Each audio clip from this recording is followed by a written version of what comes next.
दोस्तों बड़ा अपडेट है। पाकिस्तान फेल हो गया है। मीडिएशन करवाने की कोशिश 10 दिन से कर रहा था। पाकिस्तान ने क्या नहीं किया। पाकिस्तान खुद तुर्की, सऊदी अरब और न जाने कहाँ इजिप्ट के लीडर पहुंचे थे, फिर वो लौट गए थे। मैंने तभी कहा था कि ईरान बात ही नहीं करेगा, क्योंकि अमेरिका ने जो 15 शर्तें रखी थी उनमें से एक भी शर्त ऐसी नहीं थी जो ईरान मान ले। उसके बाद पाकिस्तान ने भाई तुर्की के साथ बात करी और पहुंच गया। चाइना पहुंचने के बाद चाइना से बात करी। कई देशों से लगातार पाकिस्तान बात कर रहा था। पाकिस्तान के विदेश मंत्रियों, प्रधानमंत्रियों सामने आके कह रहे थे कि हम बातचीत करवा रहे हैं, और उधर अदर हैंड पाकिस्तान की इस बात को ठुकरा रहा था ईरान कि भैया हम तो बात कर ही नहीं रहे। अब कुल मिला के अगर कोई बात पीछे से हो भी रही थी तो ये बात अब सिरे से खारिज कर दी है। ईरान ने साफ कह दिया है कि हम शर्तें नहीं मान सकते, और ऊपर से अमेरिका हमारी शर्तों को नहीं मान रहा, ना हमें उनकी शर्तें कबूल हैं। लिहाजा अब ऑफिशियली डिक्लेयर हो गया है कि ईरान और अमेरिका की बातचीत पूरी तरह से फेल हो गई है। ठीक, अब यहां पर तुर्की है। तुर्की और पाकिस्तान अब मिलकर कोशिश कर रहे हैं कि कोई दूसरा रास्ता निकाला जाए, कोई तीसरे तरीके से रास्ता निकल जाए जिससे ये जंग बंद हो जाए। तो मामला अब एक जो उम्मीद दिख रही थी कि पाकिस्तान कुछ करवा सकता है, पाकिस्तान सिर्फ दलाल बन के रह गया, वो भी फेल दलाल। अपनी ज़िंदगी में पाकिस्तान ने कुछ कोशिश की भी दलाली करने की, तो बेचारा दलाल भी नहीं बन पाया। बहरहाल पूरी तरह से बातचीत अब फेल हो चुकी है। पर्शियन गल्फ के अंदर नजर आ रहा है, तस्वीर आप देख लीजिए, एक फिशिंग वेसल, मछुआरों की नाव में आग लगी है। यह अभी तक जानकारी नहीं है कि इसे ईरान ने उड़ाया है या किसी और ने, लेकिन आग खतरनाक तरीके से लगी हुई नजर आ रही है। मोहतरम हजरात, यूएई की सबसे बड़ी स्टील कंपनी, स्टील प्लांट जो फैक्ट्री थी, उस पर ईरान का ऐसा हमला हुआ कि वो इतनी डैमेज हो गई है कि उसे पूरी तरह से ठीक होने में 1 साल लग जाएगा। वहीं ईरान के अंदर बॉर्डर के इलाके में F-15 का जो नेविगेटर पायलट का साथी जो गिरा है अमेरिका का, उसकी ढूंढाई हो रही है, क्योंकि ईरान ने नेशनल टीवी चैनल पर ऐलान कर दिया कि हजरात मोहतरम, इसको आप ढूंढ के लाओगे तो मोटा इनाम देगी सरकार आपको। तो कुछ तो उसे ढूंढ रहे हैं पैसे के लिए और कुछ ढूंढ रहे हैं उसे निपटाने के लिए। देखिए,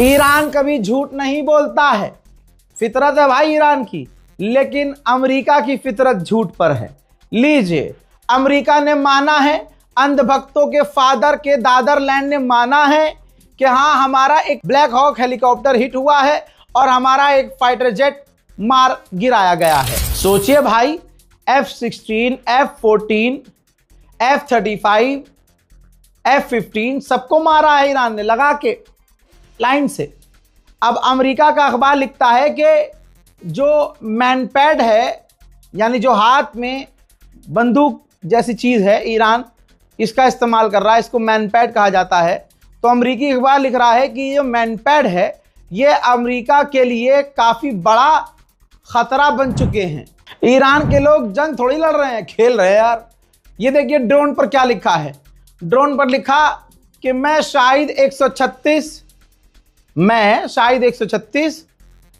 इजराइल जा रहा हूं, तेल अवीव जा रहा हूं ईरानियों की तरफ से बातचीत करने। ईरान को मैं एक सबूत देना चाहता हूं कुवैत की सरजमीन से ईरान पर मिसाइल लॉन्च हो रही है। देख ले अच्छे से ये ईरान इस चीज को समझ ले, कुवैत की सरजमीन आप पर हमला करने के लिए इस्तेमाल की जा रही है, तो आप बेधड़क इन अरब देशों का मुंह लाल कर सकते हैं और चाहे तो कुछ और चीज भी लाल कर सकते हैं। अमेरिका इजराइल ने ईरान के जो ब्रिज को उड़ाया, उस ब्रिज के उड़ाने पर साथ में आसपास के मौजूद जो लोग थे वो भी जद में आए और अब तक 13 लोगों की मौत हो चुकी है। उधर जो कहते थे कि ईरान का डिफेंस बेकार है, देख ले भाई साहब, फाइटर जेट मार गिराया और क्या डिफेंस सिस्टम लोगे। अभी भी ईरान के एयर डिफेंस सिस्टम एक्टिव नजर आ रहे हैं।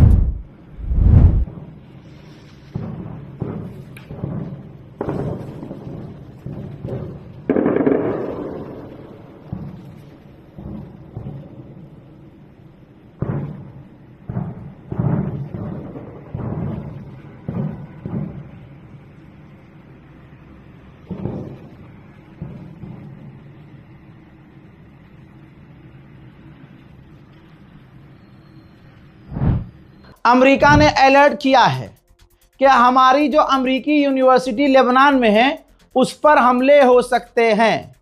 तो भाई यूनिवर्सिटी पूरी तरह से खाली पड़ी है। हजरात, मोदी सरकार की भी हैकड़ी ईरान निकालना जानता है। दोस्तों बताना चाहूंगा कि एक तेल का टैंकर तेजी से, ईरान का ही तेल का टैंकर था, वो तेजी से भारत आ रहा था, मैंने कल बताया था। लेकिन भारत आते आते उसने रास्ता बदल लिया है और वो चीन की तरफ जा रहा है। कहा जा रहा है कि भारत से पेमेंट का विवाद है।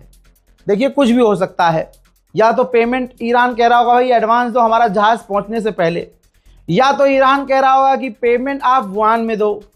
कुछ भी है, लेकिन पेमेंट का ही मसला है जिसकी वजह से भारत आते आते वो तेल का टैंकर चीन की तरफ मुड़ गया है।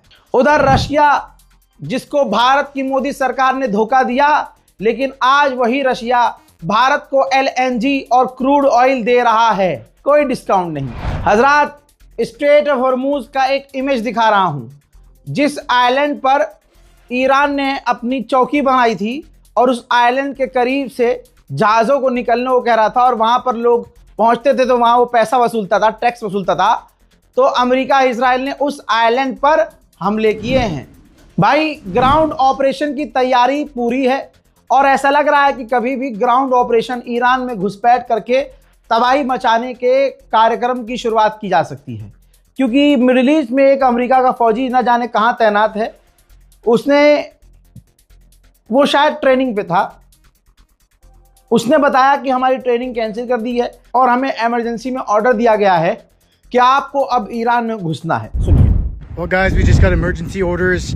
I guess I'm going to fucking Iran. So that's the thing. I guess they're canceling the whole fucking training rotation so that they can fucking emergency send our asses to go fight in the war. Nice knowing you guys. It's your dude Jordo. Italy की प्रधानमंत्री Meloni Saudi अरब पहुंच गई हैं। आपके सामने देख लीजिए, अरब दोनों कंधे झुकाए, हाथ जोड़े, नजरें झुकाए मेलोनी का स्वागत कर रहे हैं। उधर मेरे दोस्तों, बांग्लादेश में भी क्राइसिस बढ़ गए हैं। बांग्लादेश के हालात ऐसे हैं कि बांग्लादेश ने बैंकों को ऑर्डर दिया है कि आप 4 बजे बंद कर दीजिए। दुकानों को बंद करने का आदेश दिया है कि दुकानें बंद रहें, यानी हल्का हल्का लॉकडाउन जैसा बांग्लादेश में नजर आ रहा है। हजरात, अमेरिका की रिपोर्ट है, फिर से कह रहा हूं, अमेरिका की रिपोर्ट है, फिर से कह रहा हूं, कभी मुल्ला खड़ा होकर कोई वीडियो बना दे उल्टी सीधी मेरे ऊपर। अमेरिका की रिपोर्ट है। अमेरिका की रिपोर्ट में बताया गया है कि मुज्तबा खामनाई की जो एक टांग है वो पैरालाइज हो चुकी है और एक हाथ बेकार हो गया है और आंख के पास गहरी चोट है। कई बार ऑपरेशन हो चुका है लेकिन आराम नहीं है, तकलीफ हो रही है, दर्द में है, लेकिन फिलहाल वो होश में है और काम कर रहे हैं। मेरे दोस्तों, फिलहाल ईरान स्पेशल रिपोर्ट में इतना ही। इस रिपोर्ट को शेयर जरूर कीजिएगा, अपनी राय कमेंट में लिखिए। जय हिंद।